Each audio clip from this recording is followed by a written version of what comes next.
بسم الله الرحمن الرحيم. الحمد لله رب العالمين، والصلاة والسلام على أشرف الأنبياء والمرسلين نبينا وسيدنا محمد وعلى آله وصحبه أجمعين. قندنا مترجم على وسائل بيالو إيتوجي وندموجي ولاجم سلامتاችሁ በጣም ነው የሚያመሰግናችሁ እና አሁን ላሳያችሁ የፈለኩት ምንድነው ኢንሻአላህ ትንሽ ተጅዊድ ለጀማሪዎች የሚሆን በሚጠቅማችሁ መልክ ኢንሻአላህ ተዓላ በሚጠቅማችሁ መልክ አጠር አርጌ እንዳይከብዳችሁ አርጌ ላሳያችሁ ፈልጋለሁ። ኢንሻአላህ የምችለውን ነገር ኢንሻአላህ ላካፍልላችሁ ነው። ጀዛኩሙላህ ኸይረን። ስለዚህ ኢንሻአላህ ሁላችሁ ከቻላችሁ ትኩረት አድርጋችሁ ይሄንን ቪዲዮን ሲታዩት ማለት ነው ምንድነው የምታደርጉት? ከቻላችሁ ደፍተርና እስክሪብቶ አጠገባችሁ አድርጋችሁ ይዛችሁ እኔ የምነግራችሁን ፊደሎች እሱን መያዝ ነው ያለባችሁ።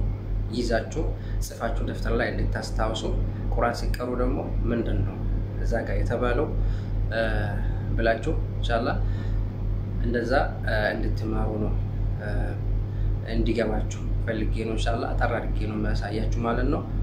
ጀዛኩሙላህ ኸይረን። ኢንሻአላህ አሁን ወደ ትምህርታችን እንሄዳለን ማለት ነው።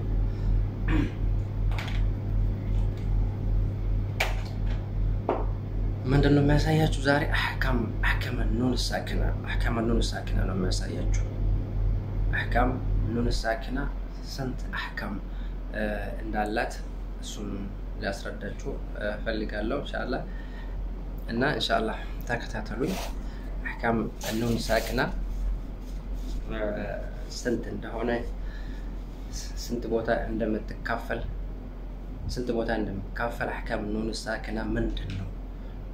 ኑን ሳኪና ማለት ምንድናት የምንለውን አብረን እናያለን እና ኢንሻአላህ ቁርአን ስንቀራ ኑን ሳኪና ከመጣችብን የሆነ ስንቀራ ኑን ሳኪና ስንቀራ እዚህ ጋር እንደዚህ ነው የምትሆነው አህካሙ እንደዚህ ነው ብለን መረዳት አለብን ማለት ነው። ስለዚህ ኢንሻአላህ ተዓላ አሁን ወደ ኑን ሳኪና ስንድ ኑን ሳኪና ስንት አህካም አላት? ኑን ሳኪና አህካሟ ስንት ነው የምለው መጀመሪያ እዛ ከመድረሳችን በፊት ምንድነው ማለት ያለብን? ኑን ሳኪና ራሷ ማለት ኑን ሳኪና ምንድነው